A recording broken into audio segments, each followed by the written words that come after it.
കർത്താവും എൻ്റെ ദൈവവുമേ, എന്നിലൂടെ അങ്ങയുടെ വചനങ്ങൾ കേൾക്കുന്ന എല്ലാ മക്കളുടെയും, പ്രത്യേകിച്ച് അപകടങ്ങളാലും പലതരത്തിലുള്ള രോഗങ്ങളാലും കഷ്ടതയിലായിരിക്കുന്നവരുടെയും പ്രയാസങ്ങൾ, ദുഃഖങ്ങൾ, ആകുലതകളെല്ലാം നീക്കി അവർക്ക് സന്തോഷവും സമാധാനവും സൗഖ്യവും അവിടുന്ന് കൊടുക്കണമെന്ന് താഴ്മയോടെ പ്രാർത്ഥിച്ചുകൊണ്ട് ഇന്നത്തെ ക്ലാസ് ആരംഭിക്കാം. ഇന്ന് നമ്മൾ പഠിക്കുന്നത് ലേവ്യ പുസ്തകം 25-ാം അധ്യായമാണ്. ഈ അധ്യായത്തിൽ 55 വചനങ്ങളാണുള്ളത്. ഈ അധ്യായത്തിൽ പ്രധാനമായും നമ്മൾ പഠിക്കുന്നത് താഴെ പറയുന്ന 5 കാര്യങ്ങളാണ്. 1 ശബത്ത് വർഷം, 2 യോബേൽ അല്ലെങ്കിൽ ജൂബിലി വർഷം, 3 ഭൂമി വീണ്ടെടുപ്പ് നിയമങ്ങൾ, 4 ദരിദ്രരോടുള്ള കരുണ, 5 ദാസ്യത അല്ലെങ്കിൽ അടിമത്തം സംബന്ധിച്ച നിയമങ്ങൾ. 1 മുതൽ 7 വരെയുള്ള വചനങ്ങൾ. യഹോവ സീനായി പർവ്വതത്തിൽ വെച്ച് മോശയോട് അരുളി ചെയ്തത്, ശബത്ത് ആചരിക്കണം. നീ ഇസ്രായേൽ മക്കളോട് പറയേണ്ടതെന്നാൽ, ഞാൻ നിങ്ങൾക്ക് തരുന്ന ദേശത്ത് നിങ്ങൾ എത്തിയ ശേഷം ദേശം യഹോവയ്ക്ക് ശബത്ത് ആചരിക്കണം. 6 സംവത്സരം നിന്റെ നിലം വിതയ്ക്കണം. ഔവണ്ണം 6 സംവത്സരം നിന്റെ മുന്തിരിത്തോട്ടം വള്ളിത്തല മുറിച്ച് അനുഭവമെടുക്കണം. 7-ാം സംവത്സരത്തിലോ ദേശത്തിന് സ്വസ്ഥതയുള്ള ശബത്തായ യഹോവയുടെ ശബത്ത് ആയിരിക്കണം. നിന്റെ നിലം വിതയ്ക്കുകയും മുന്തിരിത്തോട്ടം വള്ളിത്തല മുറിക്കുകയും ചെയ്യരുത്. നിന്റെ കൊയ്ത്തിൻ്റെ പടുവിളവ് കൊയ്യുകയും വള്ളിത്തല മുറിക്കാത്ത മുന്തിരിത്തോട്ടത്തിലെ പഴം പറിക്കുകയും അരുത്. അത് ദേശത്തിന് ശബത്താണ്ടാകുന്നു. ദേശത്തിൻ്റെ ശബത്തിൽ താനേ വിളയുന്നത് നിങ്ങളുടെ ആഹാരമായിരിക്കണം. നിനക്കും നിന്റെ ദാസനും ദാസിക്കും കൂലിക്കാരനും നിന്നോടുകൂടെ പാർക്കുന്ന പരദേശികൾക്കും നിന്റെ കന്നുകാലികൾക്കും കാട്ടുമൃഗത്തിനും അതിൻ്റെ അനുഭവം ഒക്കെയും ആഹാരമായിരിക്കണം. ദൈവം ലോകത്തിൻ്റെ സൃഷ്ടാവാണെന്ന് അംഗീകരിച്ചുകൊണ്ട് 7-ാം ദിവസം ദൈവത്തിന് സമർപ്പിക്കപ്പെട്ടതുപോലെ ഭൂമിയുടെ ഉടമ ദൈവമാണെന്ന് അംഗീകരിച്ചുകൊണ്ട് 7-ാം വർഷവും ദൈവത്തിന് സമർപ്പിക്കണം എന്ന് ദൈവം ആഗ്രഹിക്കുന്നു. അതിനാൽ ആഴ്ച തോറുമുള്ള ശബത്ത് പോലെ 6 വർഷങ്ങൾക്ക് ശേഷം 7-ാം വർഷം ശബത്തായി ആചരിക്കണമെന്ന് ദൈവം ആഗ്രഹിക്കുന്നു. പുറപ്പാട് 20-10, ലേവ്യ പുസ്തകം 23-3, ആവർത്തന പുസ്തകം 5-14 എന്നീ ഭാഗങ്ങളിൽ നിന്നും നമുക്കിത് വ്യക്തമായി കാണാവുന്നതാണ്. 7-ാം വർഷത്തെ ശബത്തും കർത്താവിൻ്റേതാണ്. ലേവ്യ പുസ്തകം 25-4 അത് വ്യക്തമാണ്. അടുത്ത് നമ്മൾ കാണുന്നത് യോബേൽ അല്ലെങ്കിൽ ജൂബിലി വർഷം. പിന്നെ 7 ശബത്തുണ്ടായ 7 സംവത്സരം എണ്ണണം. അങ്ങനെ 7 ശബത്തുണ്ടായ 49 സംവത്സരം കഴിയണം. അപ്പോൾ 7-ാം മാസം 10-ാം തീയതി മഹാധ്വനി കാഹളം ധ്വനിപ്പിക്കണം. പാപപരിഹാര ദിവസത്തിൽ നിങ്ങൾ നിങ്ങളുടെ ദേശത്തെല്ലായിടവും കാഹളം ധ്വനിപ്പിക്കണം. നിങ്ങൾ ശ്രദ്ധിച്ചോ? പാപപരിഹാര ദിവസത്തിൽ എന്താണിതെന്ന് നമ്മൾ 23-ാം അധ്യായത്തിൽ പഠിച്ചതാണ്. മറന്നില്ല എന്ന് വിശ്വസിക്കുന്നു. എങ്കിലും ചുരുക്കി പറയാം. പാപപരിഹാര ദിവസം, ഡേ ഓഫ് അറ്റോൺമെൻറ്റ് എന്നത് എബ്രായ ഭാഷയിൽ യോം കിപ്പൂർ എന്ന് പറയും. ഇത് ഇസ്രായേൽ ജനങ്ങൾക്ക് ഏറ്റവും വിശുദ്ധമായൊരു ദിവസമാണ്. തിസ്രി എന്ന 7-ാം മാസം 10-ാം തീയതിയാണ് ഇത് ആഘോഷിക്കുന്നത്. ഇസ്രായേൽ ജനം തങ്ങളുടെ എല്ലാ പാവങ്ങൾക്കും വേണ്ടി വർഷത്തിൽ ഒരിക്കൽ മാത്രം പുരോഹിതൻ ദൈവസന്നിധിയിൽ പാപപരിഹാര ബലി നടത്തുന്ന ദിവസമാണിത്. കർത്താവായ യേശുക്രിസ്തു സ്വന്തം രക്തം കൊണ്ട് ഒരിക്കലായി നമ്മുടെ എല്ലാ പാപങ്ങൾക്കും പരിഹാരം നടത്തിയതിനാൽ നമുക്കെല്ലാം ഇപ്പോഴും കർത്താവിൻ്റെ അടുക്കൽ പാപപരിഹാരത്തിനായി ഓടിയെത്താൻ കഴിയും. ക്രിസ്തുവിനെ വിശ്വസിക്കുന്ന ഒരുവൻ പാപം ചെയ്താൽ ഇസ്രായേൽ ജനത്തെ പോലെ ഒരു പ്രത്യേക ദിവസത്തിനായി കാത്തിരിക്കേണ്ടതില്ല. 10 മുതൽ 22 വരെയുള്ള വചനങ്ങൾ ശരിയായി മനസ്സിലാക്കാൻ കഴിയണമെങ്കിൽ നമ്മൾ അതിൻ്റെ ചരിത്രപരമായ പശ്ചാത്തലം, ദൈവശാസ്ത്രീയ ഉദ്ദേശം, ആത്മീയ സന്ദേശം മുതലായവ മനസ്സിലാക്കേണ്ടത് അത്യാവശ്യമാണ്. ഇസ്രായേൽ ജനം അവരുടെ ദേശം കൈവശമാക്കി കഴിയുമ്പോൾ പാലിക്കേണ്ട നിയമമാണിത്, ജൂബിലി വർഷ നിയമങ്ങൾ. ഇതിൻ്റെ പ്രത്യേകത, ഉദ്ദേശം എന്ന് പറയുന്നത് കടത്തിൽപ്പെട്ടവർക്ക് മോചനം, മറ്റൊരു രീതിയിൽ പറഞ്ഞാൽ കടങ്ങൾ മോചിച്ചു കൊടുക്കുക എന്നതാണ്. അടിമകളായിരിക്കുന്നവരെ സ്വതന്ത്രരാക്കുക, ഭൂമി പണയപ്പെടുത്തിയിരിക്കുന്നവർക്ക് തിരിച്ചു കൊടുക്കുക എന്നിവയാണ്. ദൈവം ആഗ്രഹിക്കുന്നത് ദാരിദ്ര്യം ഇസ്രായേൽ ജനതയ്ക്ക് ഉണ്ടാകാൻ പാടില്ല എന്നതാണ്. ഇതിലൂടെ ദൈവം മനുഷ്യനോട് പറയുന്നത്, സമ്പത്തോ ഭൂമിയോ ഒന്നും ഇവിടെ ശാശ്വതമല്ല, സകലവും ദൈവത്തിന് മാത്രം സ്വന്തം. നമ്മൾ മനുഷ്യർ ഇതിൻ്റെയൊക്കെ വെറും കാവൽക്കാർ മാത്രമാണ്.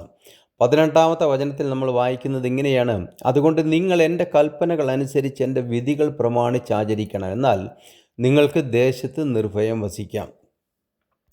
അടുത്തത് 23 മുതൽ 43 വരെ നമ്മൾ കാണുന്നത് ഭൂമിയുടെ വീണ്ടെടുപ്പ് നിയമങ്ങളാണ്.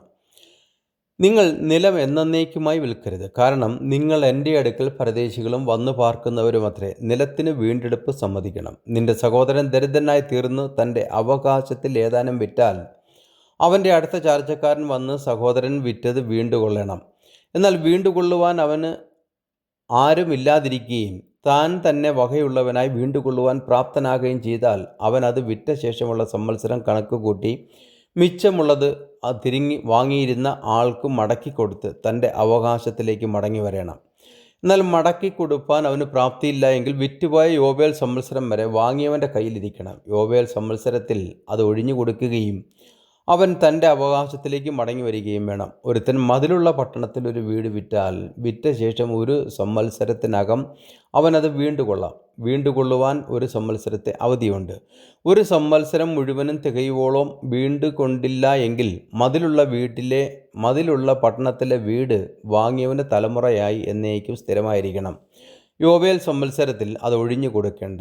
മതിലുള്ള വീട് ഒരു വർഷത്തിന് ശേഷം ഒഴിപ്പിച്ചില്ല എങ്കിൽ ഒഴിഞ്ഞു കൊടുക്കേണ്ട എന്നതിന് കാരണം അത് കൃഷിഭൂമി അല്ല എന്നതാണ്.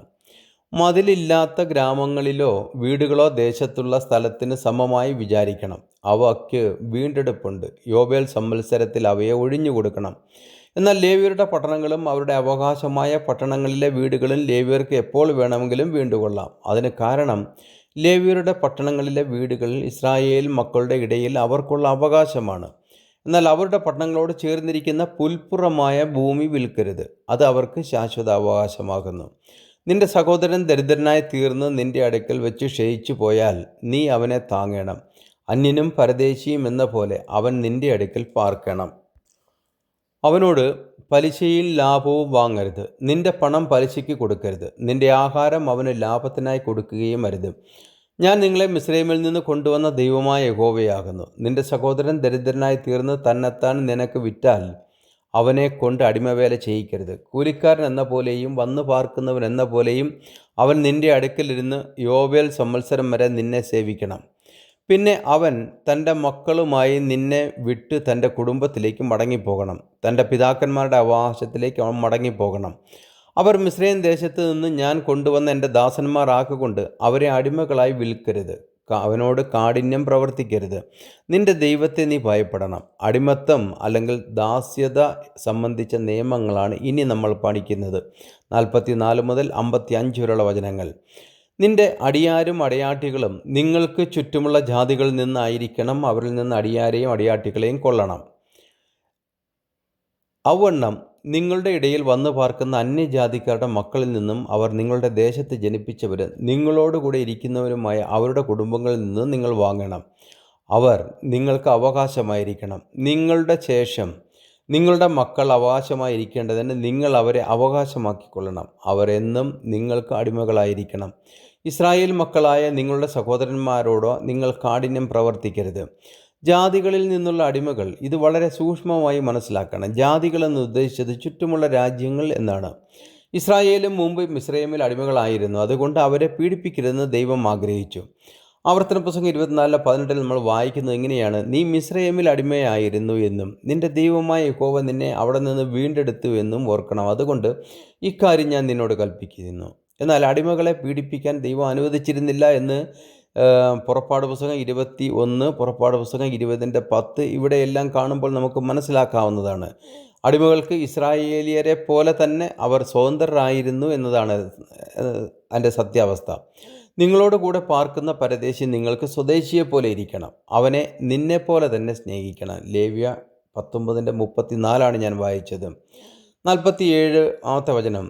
നിന്നോട് കൂടെയുള്ള പരദേശിയോ അന്യനോ സമ്പന്നനാകുകയും അവൻ്റെ അടുക്കലുള്ള നിന്റെ സഹോദരൻ ദരിദ്രനായി തീർന്ന് തന്നെത്താൻ അന്യനോ പരദേശിക്കോ അന്യൻ്റെ സന്തതിക്കോ വിൽക്കുകയും ചെയ്താൽ അവൻ തന്നെത്താൻ വിറ്റ ശേഷം അവനെ വീണ്ടെടുക്കാം. അവൻ സഹോദരന്മാരിൽ ഒരുത്തന് അവനെ വീണ്ടെടുക്കാം. അവൻ്റെ പിതൃവന്യോ പിതൃവൻ്റെ പുത്രനോ അവനെ വീണ്ടെടുക്കാം. അല്ലെങ്കിൽ അവൻ്റെ കുടുംബത്തിൽ അവൻ്റെ അടുത്ത ചാർച്ചക്കാരിൽ ഒരുത്തൻ അവനെ വീണ്ടെടുക്കാം. അവന് പ്രാപ്തിയുണ്ടെങ്കിൽ തന്നെത്താൻ വീണ്ടെടുക്കാം. അവൻ തന്നെ വിറ്റ സംവത്സരം മുതൽ യോബേൽ സംവത്സരം വരെയുള്ള കാലക്കണക്ക് തന്നെ വാങ്ങിയവനുമായി കൂട്ടി നോക്കണം. അവൻ്റെ വില സംവത്സര സംഖ്യയ്ക്ക് ഒത്തവണ്ണമായിരിക്കണം. അവൻ ഒരു കൂലിക്കാരൻ്റെ കാലത്തിനൊത്തവണ്ണം അവൻ്റെ അടുക്കൽ പാർക്കണം.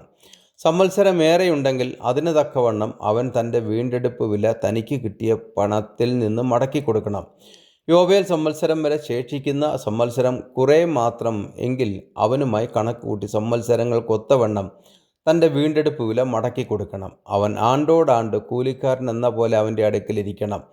നീ കാണുക അവൻ അവനോട് കാഠിന്യം പ്രവർത്തിക്കരുത്. ഇങ്ങനെ അവൻ വീണ്ടെടുക്കപ്പെടാതെ ഇരുന്നാൽ അവനും അവനോടുകൂടെ അവൻ്റെ മക്കളും യോബേൽ സംവത്സരത്തിൽ പുറപ്പെട്ടു പോകണം.